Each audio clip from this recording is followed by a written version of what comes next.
Good morning, everybody. Welcome to StoryCraft. I'm Miss Emily. Did you know that last week had 2 days that were just simply out of this world? So May 5th was Astronaut Day and May 6th was National Space Day. So I thought it would be really fun to read a book that was about space and astronauts. And to make it even better, this book is written by a real life astronaut who has been to space. So the book I'm going to read today is called Mousetronaut by astronaut Mark Kelly.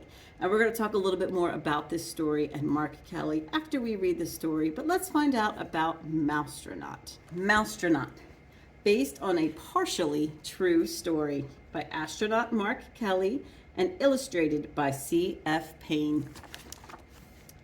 The space shuttle is set for a launch, and the astronauts are doing their last-minute training to prepare for the mission. NASA is sending along some special guests for this flight, and they're training too. The special guests must be some mice. One mouse is smaller than all the rest. His name is Meteor. The other mice know he won't be chosen for this important mission, but someone has his eye on Meteor, and he's impressed with the little mouse's hard work. So here's all the other mice, and then here's little Meteor. The shuttle commander announces that 6 mice will be selected for the flight. He picks 5 of the biggest, strongest mice. But for the 6th spot, to everyone's surprise, he chooses Meteor. All 6 are taken to their new home, a special cage called the Mouse Hotel. The other mice are nervous as the countdown begins, but not Meteor. 10, 9, 8, 7, 6, 5, 4, 3, 2, 1, liftoff! At first, the mice are pressed flat against their cages by the power of the launch, but then the pressure goes away. The other mice cling to their cage in terror, but not Meteor. He loves the feeling of weightlessness. Hey, little guy, the commander says, you're a natural, a real-life mousetronaut. Meteor is taken from his cage and gets a tour of the shuttle. He can even see Earth way off in the distance. So there they all are in the shuttle. And there's Meteor looking out. The astronauts are all very busy during the 14-day flight. There are spacewalks to take and experiments to conduct. But what can Meteor do to help? Then, while answering email, one of the astronauts notices the key to the control panel stuck between the monitors. When he tries to get it out, it accidentally gets wedged farther down. So right here by my finger, there's the key stuck. This isn't good, says the commander. We need that key back. One astronaut tries to move the monitor. It doesn't budge. Another slips her fingers into the crack, but the key is stuck down too deep. One even tries pushing it out with a long piece of metal, but with no luck. No one can reach it. The astronauts are getting worried, but as they discuss the problem, a tiny figure has an idea. There's Meteor hanging out. Being the smallest isn't a bad thing, Meteor says to himself. Maybe I can be useful on this flight.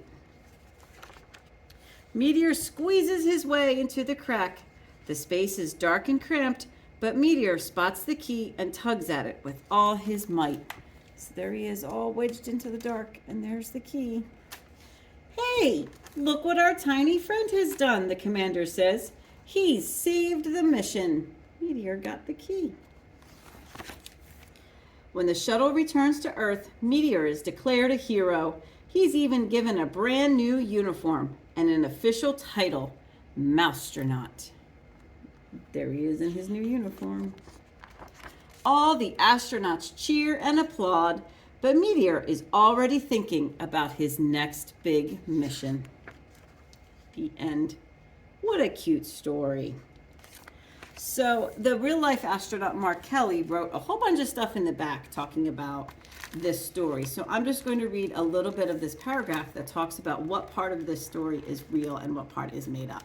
So astronaut Mike Kelly says, I flew with mice during my first flight on Space Shuttle Endeavour. Just as NASA takes care with its human astronauts, animals are treated with consideration for their needs. Special cages were constructed with mesh that the mice could grip with their toes. Pressurized water containers and compressed food were installed, and a waste containment system was created to keep things clean.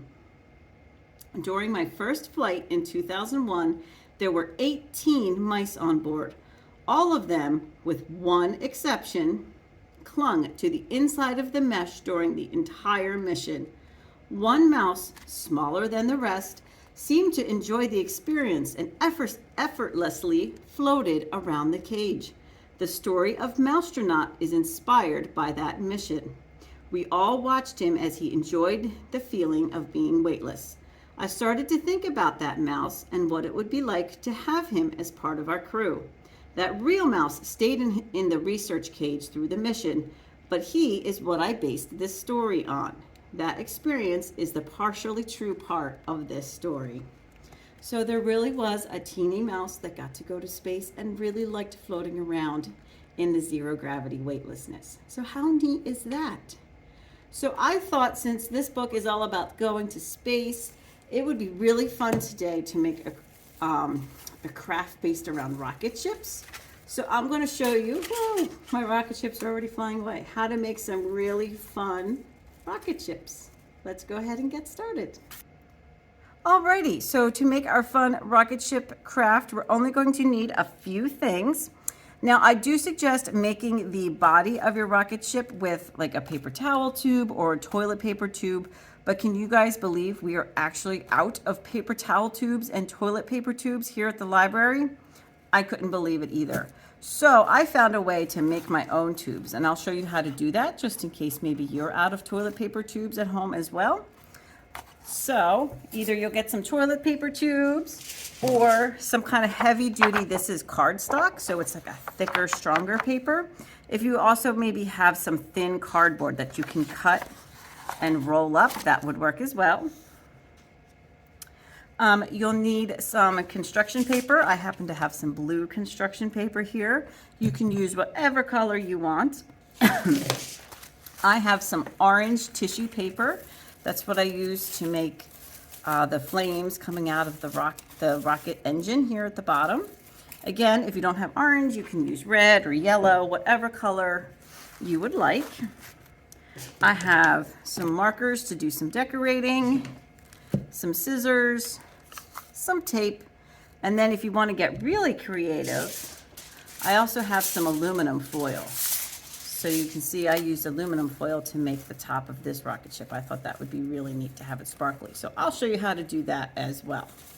So let's go ahead and get started. The first thing I need is my cardstock, and I'm going to put it long ways like this. And I'm just going to eye up how long I want my rocket ship. So like this rocket ship, I made a little bit longer, so it went to here. This rocket ship is a short little rocket ship, so it only went to here. So I'm going to make a medium-sized rocket ship this time. So I'm just going to cut a strip off.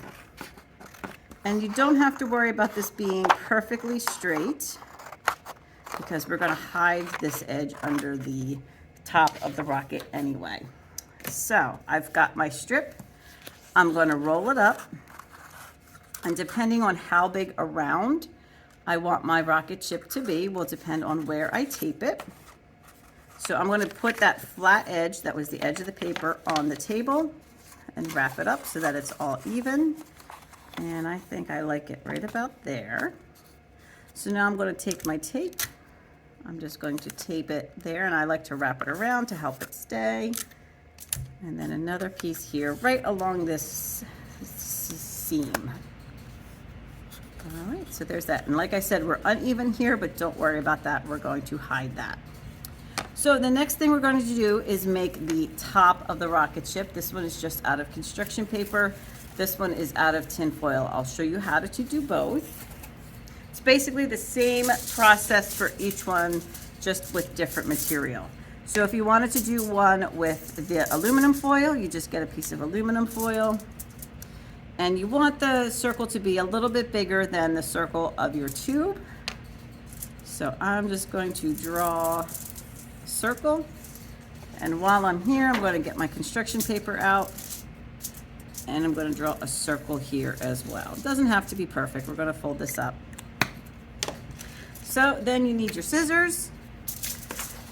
And we're going to cut out both of these circles.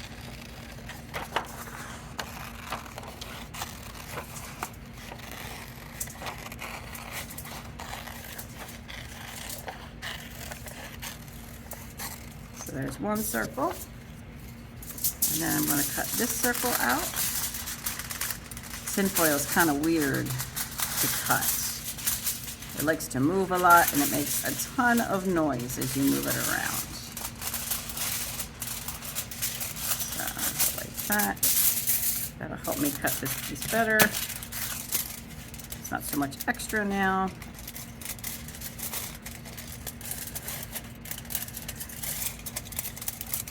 And there we go. So now I have my two circles. So now what I want to do is pretend that these circles are like a piece of pizza, and I want to cut a triangle out of them. So I'm going to cut one line that goes right to the very center, and then I'm going to cut another line on the diagonal to make a triangle and cut out a piece of pizza. And I don't need that piece. And I'm going to do the same thing over here. I'm just going to cut a wedge of pizza out of this circle. So now I have some Pac-Man shapes here. So all I need to do now, depending on which one I want to use, so if I want to do the tinfoil one, decide which part you want to be the inside and which part you want to be the outside. And then you're just going to bring these two cut edges together. And with the foil, you have to shape it a little bit and the overlap, and that will get your point. And it kind of creates this cone shape. So hopefully you guys can see that. It's a little bit hard with the shiny foil. But I'm going to take some tape, and just like I did on my tube, I'm going to tape right along my seam and even just tuck it under here on the edge. So there's my foil one, and the foil one's nice because you can really kind of shape it to how you want. So there would be my foil one.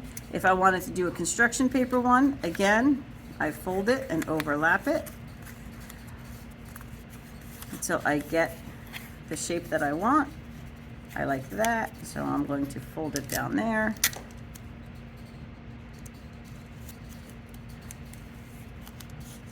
Give it a piece of tape, and actually, if you want, you can come in and you can trim this extra piece. Sometimes when you fold it under and line it up, you get a little bit of extra. So if you carefully trim that off, now I have my piece. So let's go ahead and use our tinfoil piece, and we're going to attach it to the top. So the way I found is easiest to do this is take a piece of tape and put it on the top of the tube, but leave some tape hanging off the top. And then you're going to take your finger and bend it back. So the sticky part is the part that's on the inside here. We're going to bend it back, and then we're going to hold it there and carefully take our top to our rocket. Oops. Gets a little tricky. If you have a grown-up or somebody else to help you hold things, that might be helpful. So I'm going to decide where I want the top of my rocket, and then I'm going to flip it over and just kind of let that tape grab onto the top of my rocket. I'm going to grab another piece of tape, and now I kind of have a funny flap. I'm going to find a spot on the other side and do the same thing. Put the piece of tape on, fold it down, oops, hold it, figure out where I want my lid, and then just let the tape grab the lid. So now I can kind of come around and fluff it up. There is the lid, and if you want, you can come from the inside to help make it a little bit pointier. So there is my rocket ship. Next thing I'm going to do is take some tissue paper, and I just have a couple of sheets here all stacked up on top of each other, and I folded them in half. And I'm just going to take my scissors and do, oopsie, I got a piece of tape there, and just do one strip from the fold or from the other side up, doesn't matter, down, so that then I have some thin, long strips of tissue paper. And it looks like I happen to have 4. So then what I do is I fold, and it doesn't have to be exact again. This is a craft that nothing has to be exact. Basically kind of fold it in half, take another piece of tape right on that fold, and then you're going to tape it to the inside of the rocket. Tape it down so that now we have some flames coming out of our rocket. So we're going to do the same thing for number 2.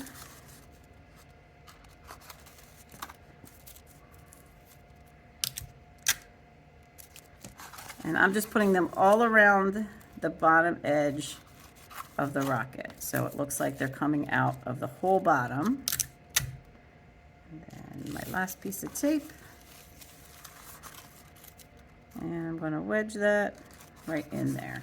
So now there's my rocket with my flames coming out. So now you can take your markers and you can decorate your rocket however you would like. I was making little windows because it's very helpful for the astronauts to be able to see where they're going, see what's going on. Plus, who wouldn't want to see that amazing view of the Earth from space? The Earth looks so beautiful from up in space. It's just like blue and green and kind of looks like a big marble. So I'm going to put another window here. And it's up to you how you want to decorate your rocket. You can put all kinds of designs and shapes and anything else on your rocket. I'm going to quick finish coloring this one in. So there's my 2 windows on my rocket ship. But like for these, I just had fun putting some fun shapes on my rocket. I don't really know what they mean, but I'm going to pretend like they mean something to the astronauts. And I don't know, I thought they looked really cool. So there are my rocket ships. All right, so I hope you all had fun today reading a story written by a real-life astronaut and making some fun rocket ships that you can send off to the moon or Mars or wherever out in space you want them to go. Have a great time, and we'll see you next time for StoryCraft. Bye-bye.